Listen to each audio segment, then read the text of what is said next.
Hi, ഞാൻ Sujitha Ratheesh from sujiscooking.com. ഇന്ന് നമ്മൾ വളരെ ടേസ്റ്റി ആയിട്ടുള്ള റെസ്റ്റോറൻറ്റ് സ്റ്റൈൽ ഫ്രൈഡ് റൈസാണ് തയ്യാറാക്കുന്നത്. അപ്പോൾ ഈ ഫ്രൈഡ് റൈസ് തയ്യാറാക്കുന്നത് എങ്ങനെയെന്ന് നോക്കാം. ഇതിന് ആവശ്യമായിട്ടുള്ള ചേരുവകൾ: പൊടിയായി അരിഞ്ഞെടുത്തിട്ടുള്ള വെളുത്തുള്ളി 1 ടീസ്പൂൺ, ക്യൂബാക്കി അരിഞ്ഞെടുത്തിട്ടുള്ള ക്യാബേജ് 1/2 കപ്പ്, ചെറിയ ക്യൂബ്സാക്കി അരിഞ്ഞാൽ മതി, ഇഞ്ചി പൊടിയായി അരിഞ്ഞത് 1 ടീസ്പൂൺ, പച്ചമുളക് വട്ടത്തിൽ അരിഞ്ഞത് ഒരെണ്ണത്തിൻ്റെ പകുതി, 1/4 കപ്പ് പൊടിയായിട്ടരിഞ്ഞ ക്യാരറ്റ് ക്യൂബ്സാക്കിയിട്ട് ചെറിയ ക്യൂബ്സാക്കി അരിഞ്ഞാൽ മതി.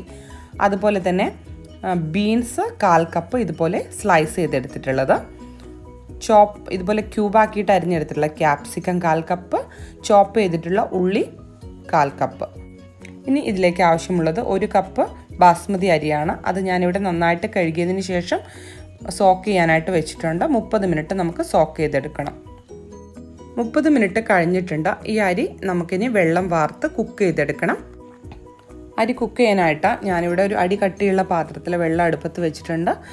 ഒരു മീഡിയം ഫ്ലെയിമിലാണ് വെച്ചിട്ടുള്ളത്. ഇതിലേക്ക് നമുക്കൊരല്പം ഉപ്പ് ചേർത്ത് കൊടുക്കാം. അതിനുശേഷം വെള്ളം നന്നായിട്ടൊന്ന് തിളയ്ക്കുന്ന സമയത്ത് നമ്മൾ കഴുകി വെള്ളം വാലാൻ വെച്ചിരിക്കുന്ന ബാസ്മതി റൈസ് ഇതിലേക്ക് ചേർത്ത് കൊടുക്കാം. ഞാനിവിടെ ബാസ്മതി റൈസ് ചേർത്തിട്ടുണ്ട്. ഇനി ഇതിലേക്ക് നമുക്കൊരു ചെറിയ കഷ്ണം ചെറുനാരങ്ങ നീര് കൂടി പിഴിഞ്ഞ് ചേർക്കാം. ഇതും അരി തമ്മിൽ ഒട്ടിപ്പിടിക്കാതിരിക്കാൻ സഹായിക്കും. അതുപോലെ നല്ലൊരു ഫ്രാഗ്രൻസും കിട്ടും. അപ്പോൾ ഇത് അരി അത്യാവശ്യം തിളച്ച് തുടങ്ങിയിട്ടുണ്ട്. ഇതിലേക്ക് നമുക്ക് ഒരു 1.5 ടേബിൾ സ്പൂൺ ഓയിൽ ചേർത്ത് കൊടുക്കാം. അതിനുശേഷം അരി ഒരു 90% കുക്കാകുമ്പോൾ അത് ഏകദേശം ഇതുപോലെ നമ്മൾ കൈകൊണ്ട് പ്രസ്സാക്കുന്ന സമയത്ത് നല്ല പെർഫെക്റ്റ് ആയിട്ട് മാഷായി പോകാതെ നല്ല പെർഫെക്റ്റ് ആയിട്ട് 2-3 പീസായിട്ട് മുറിഞ്ഞ് കിട്ടും. ആ ഒരു പരുവം 90% കുക്കായാൽ മതി ഫ്രൈഡ് റൈസിനായതുകൊണ്ടാണ്. അപ്പോൾ ഇത് അത്യാവശ്യം കുക്കായിട്ടുണ്ട്. വെള്ളം വാർത്തതിന് ശേഷം ഇതുപോലെ നമുക്കിത് ഒരു സ്റ്റീലിൻ്റെ അല്ലെങ്കിൽ ഏതെങ്കിലും ഒരു ട്രേയിൽ സ്പ്രെഡ് ചെയ്തിടാം. അരി തമ്മിൽ ഒട്ടിപ്പിടിക്കാതിരിക്കാനും കുഴഞ്ഞു പോകാതിരിക്കാനും ഇത് സഹായിക്കും. എന്നിട്ട് തണുത്തതിന് ശേഷമാണ് നമ്മൾ ഫ്രൈഡ് റൈസ് ഉണ്ടാക്കുന്നത്. നിങ്ങൾക്ക് വേണമെങ്കിൽ തലേദിവസം ഉണ്ടാക്കി ഫ്രിഡ്ജിൽ വെച്ചിരുന്നാൽ ഒന്നുകൂടി നമുക്ക് ഫ്രൈഡ് റൈസിൻ്റെ ആ ഒരു ടെക്സ്ചർ കറക്റ്റായിട്ട് കിട്ടും. അപ്പോൾ നമ്മുടെ ഫ്രൈഡ് റൈസ് തയ്യാറാക്കാനായിട്ട് ഞാനൊരു വോക്ക് അടുപ്പത്ത് വെച്ചിട്ടുണ്ട്. നിങ്ങളുടെ കയ്യിൽ ചൈനീസ് വോക്ക് ഉണ്ടെങ്കിൽ അതാണ് ഫ്രൈഡ് റൈസ് ഉണ്ടാക്കാൻ ഏറ്റവും പെർഫെക്റ്റ്.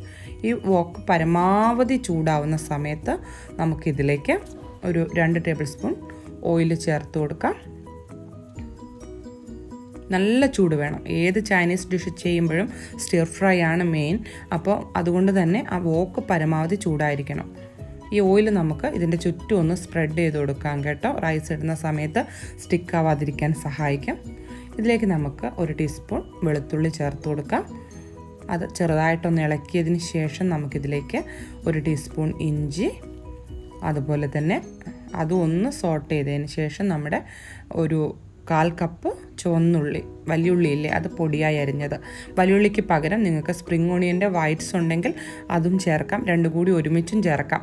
ഇവിടെ ഇപ്പോൾ കുറച്ച് നാളായിട്ട് സ്പ്രിംഗ് ഓണിയൻ ഒന്നും അവൈലബിൾ അല്ല. ഇനി ഇതിലേക്ക് നമുക്ക് ക്യാബേജ് അരിഞ്ഞു വെച്ചിരിക്കുന്നത് 1/2 കപ്പ് ചേർത്ത് കൊടുക്കാം.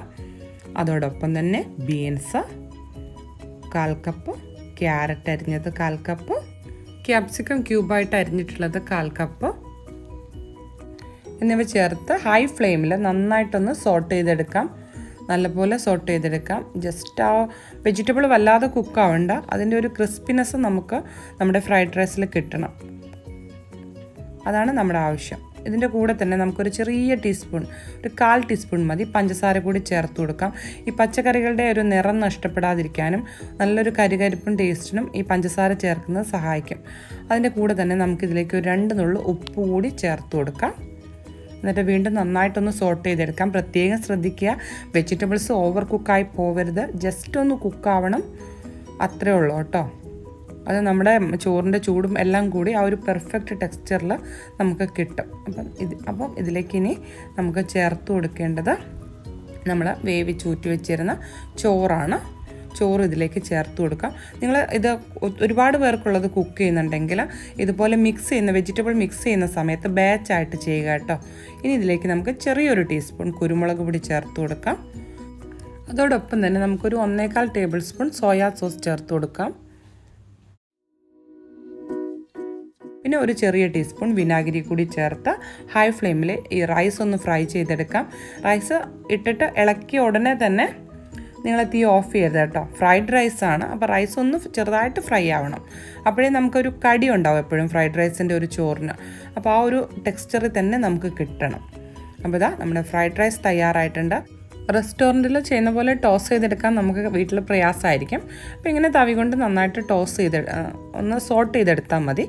അതുപോലെ തന്നെ നിങ്ങൾ ശ്രദ്ധിക്കേണ്ട ഒരു കാര്യം, നമ്മുടെ ഫ്ലെയിം എപ്പോഴും റെസ്റ്റോറൻറ്റായിട്ട് കമ്പയർ ചെയ്യുമ്പോൾ വീട്ടിലത് കുറവായിരിക്കും. ഈ ഒരു 2 പ്രശ്നങ്ങളെ നമുക്ക് ഫ്രൈഡ് റൈസ് ചെയ്യുമ്പോൾ വീട്ടിലുള്ളൂ. എന്നാലും നമുക്ക് നല്ല രീതിയിൽ തന്നെ ഫ്രൈഡ് റൈസ് വീട്ടിൽ തയ്യാറാക്കിയെടുക്കാൻ സാധിക്കും. നിങ്ങളൊരു കാര്യം മാത്രം ശ്രദ്ധിക്കുക, റൈസ് കുക്ക് ചെയ്യുമ്പം അത് തണുത്തതിന് ശേഷം ഇതിൽ ചേർക്കാൻ ശ്രദ്ധിക്കുക.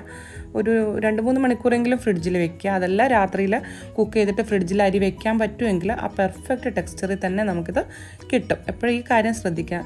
പിന്നെ വേറൊരു കാര്യം എന്താണെന്ന് വെച്ചാൽ, വൈറ്റ് പെപ്പർ കയ്യിലുണ്ടെങ്കിൽ ബ്ലാക്ക് പെപ്പറിനേക്കാളും ഫ്രൈഡ് റൈസിനത് ടേസ്റ്റ് തരും. സോയാ സോസിൻ്റെയും കുരുമുളകിൻ്റെയും ഒക്കെ ഉപയോഗം നിങ്ങളുടെ ഒരു ടേസ്റ്റിനനുസരിച്ച് അഡ്ജസ്റ്റ് ചെയ്യുക. അതുപോലെ വെജിറ്റബിൾസ്, ഗ്രീൻ പീസോ നിങ്ങൾക്ക് ഇഷ്ടമുള്ള ഏത് വെജിറ്റബിൾ വേണമെങ്കിലും ഉപയോഗിക്കാം കേട്ടോ. എഗ്ഗ് ചേർക്കേണ്ടവർക്ക് എഗ്ഗ് ചേർക്കാം, ചിക്കൻ ചേർക്കേണ്ടവർക്ക് ചിക്കൻ ചേർക്കാം. അപ്പോൾ തീർച്ചയായും ഈ റെസിപ്പി നിങ്ങൾക്ക് എല്ലാവർക്കും ഇഷ്ടപ്പെട്ടു എന്ന് കരുതുന്നു. പിന്നെ തയ്യാറാക്കാനായ ചേരുവകളെല്ലാം ഒരു ക്വിക്ക് റെസിപ്പിയാണ്. അപ്പം ചേരുവകളെല്ലാം എപ്പോഴും അടുത്ത് തന്നെ തയ്യാറാക്കി വെക്കുക. അതിനുശേഷം മാത്രം പാചകം തുടങ്ങുക. പിന്നെ നിങ്ങളുടെ കയ്യിൽ സ്പ്രിംഗ് ഓണിയനോ സെലറിയോ ഉണ്ടെങ്കിൽ യൂസ് ചെയ്യാം. സ്പ്രിംഗ് ഓണിയൻ ഉണ്ടെങ്കിൽ ഫൈനലി സ്പ്രിംഗ് ഓണിയൻ്റെ ഗ്രീൻസ് ഒരു 2 മതിയാവും ഇതിന്. ഒരു 2 ഗ്രീൻസ് എടുത്തിട്ട് നന്നായിട്ട് ചോപ്പ് ചെയ്തിട്ട് ഗാർണിഷ് ചെയ്യുക. ആ ഒരു ഫ്ലേവർ കൊടുക്കുന്നതിൽ സ്പ്രിംഗ് ഓണിയൻ ഒരു വലിയ സ്ഥാനമുണ്ട്. പക്ഷേ നമുക്കിവിടെ അവൈലബിൾ അല്ല. ഒരു ഷോപ്പിൽ പോലും സ്പ്രിംഗ് ഓണിയനും സെലറി, വളരെ വാടി കിടക്കുന്ന സെലറി 1-2 കടയിൽ കണ്ടു. പക്ഷേ സ്പ്രിംഗ് ഓണിയൻ എവിടെയും കിട്ടാനില്ല. അപ്പോൾ അതുകൊണ്ടാണ് ഞാൻ ഉപയോഗിക്കാതിരുന്നത്. അപ്പോൾ നിങ്ങളുടെ കയ്യിലുണ്ടെങ്കിൽ തീർച്ചയായിട്ടും എല്ലാം ഓഫ് ചെയ്തതിന് ശേഷം സ്പ്രിംഗ് ഓണിയൻ ഇട്ട് ഗാർണിഷ് ചെയ്ത് തന്നെ സെർവ് ചെയ്യുക. അപ്പോൾ വീണ്ടും അടുത്ത ഒരു നല്ല റെസിപ്പി ആയിട്ട് കാണുന്നവരേക്കും ബൈ ബൈ.